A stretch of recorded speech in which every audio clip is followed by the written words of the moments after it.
Assalamualaikum, hai, apa khabar semua? Baiklah, untuk pembelajaran pada hari ini, kita akan teruskan dengan tajuk kata tanya. Apa itu kata tanya? Kata tanya ialah perkataan yang digunakan untuk menyoal atau bertanyakan tentang sesuatu perkara.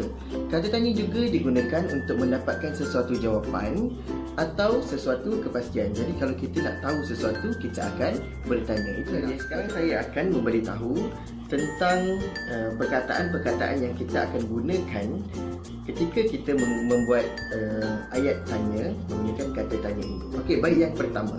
Yang pertama ialah kita akan menggunakan perkataan apa. Apa digunakan untuk perkara, benda dan tempat. Seterusnya, yang kedua ialah bila. Kebiasaannya bila digunakan untuk bertanyakan tentang masa dan waktu. Seterusnya ialah siapa. Siapa ini kita akan gunakan untuk bertanyakan tentang orang.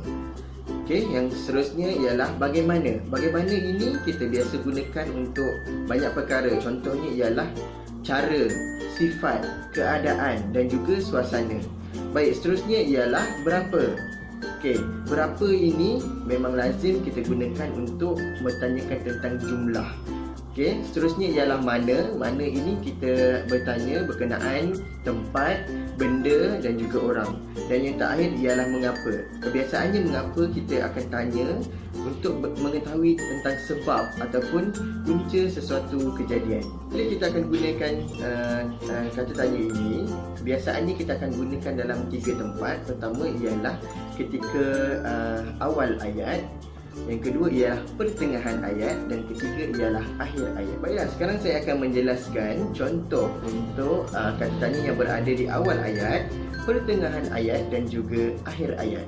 Baiklah, sekarang ini yang berada di tangan saya ialah tanjak. Okey, kita bagi contoh.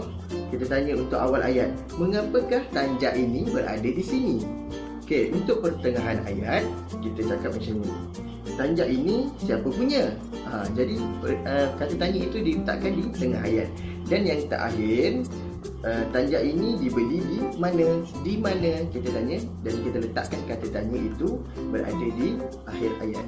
Jadi yang terakhir saya nak tanya, bolehkah saya pakai tanjak ini?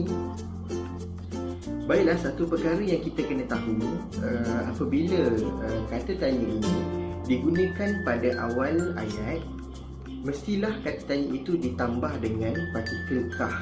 Okey, contohnya apabila kita gunakan perkataan apa, dia akan jadi apakah.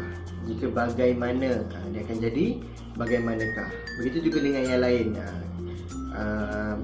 Siapakah, di manakah. Jadi partikel kah itu perlu ditambah apabila kita meletakkan perkataan itu di awal ayat.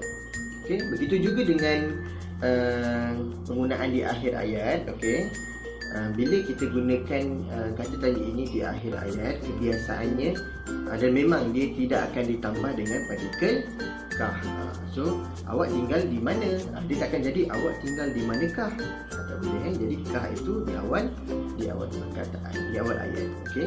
Jadi untuk pembelajaran kata tanya ini, apa yang paling penting ialah kita tahu, okey, nak gunakan sesuatu perkataan itu kena pada tempatnya. Contoh, takkan kita nak tanya di manakah harga buah ini. Takkan kita nak tanyakan di mana. Jadi untuk jumlah ataupun harga, kita akan tanya berapakah, ataupun kita tanya bilakah rumah kamu. Sepatutnya kita tanya di manakah rumah kamu. Jadi kita kena sesuaikan. Okey, biasanya kita akan gunakan bercampur-campur dalam percakapan kita. Kita akan gunakan, kadang-kadang kita guna di awal. Okey, kadang-kadang kita guna di akhir. Okey, yang paling penting kita tahu di awal mesti tambah partikel kah, dan yang di akhir tidak perlu tambah kah. Okey, saya harap lepas ini semua dapat menggunakan kata tanya dengan betul dan baik. Okey, bye.